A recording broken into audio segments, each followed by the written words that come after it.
Hello, everyone. It's been quite a while since I last posted. About no, little over a year. There is no watch on my wrist. And in the last video I ever made, I tried to determine what deck I should play in the Pokemon trading card game. And a year later, I've played tons of Pokemon. And to answer the question, I still have no idea. Let's go over some of the decks I've played in the last year, in the form of rolling credits.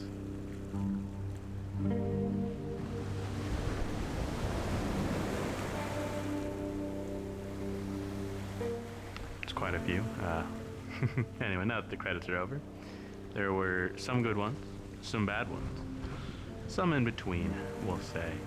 And now we're sitting at a point, rotations a few months away, and I have no idea what I'm gonna do.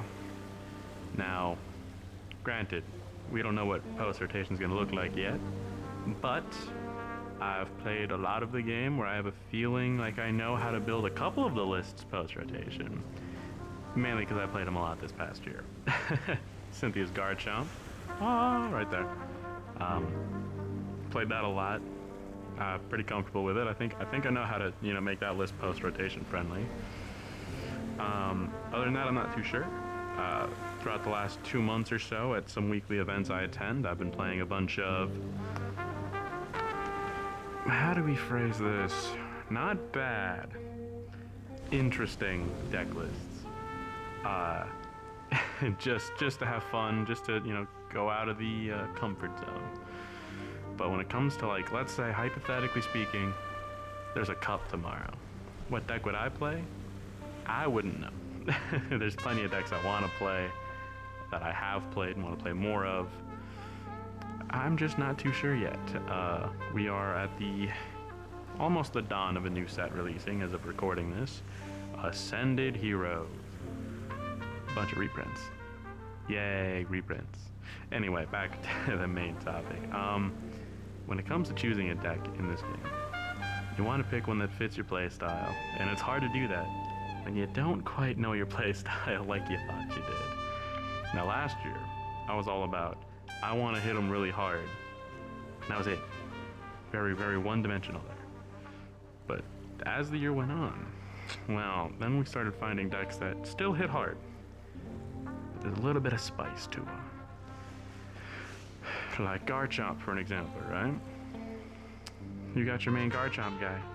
He's dealing damage. But that Spiritom's that little bit of spice we throw in the pot, We're making ourselves a nice good meal. Mega Dragonite, that has yet to be released, could be something similar. The ability that the middle evolutions have in both of those decks, lets you search for an evolution Pokemon. Well, not evolution. The Gabba lets you search for a Cynthia Pokemon. The Dragonair lets you search for an evolution Pokemon. That's that little bit of spice we like to throw in the kitchen. Whereas last year, I believe my choices were like Charizard, Ceruledge, Terapagos maybe? It was a long time ago, okay? Didn't have well, Terapagos had spice. But Ceruledge was just, you discard that energy nonsense. And so yeah. A year later, I can confirm, I still have no idea what I'm going to play. But I'm going to have fun doing it. And that's the most important part. Anyway, see you next time. Hopefully in less time than a year. Bye.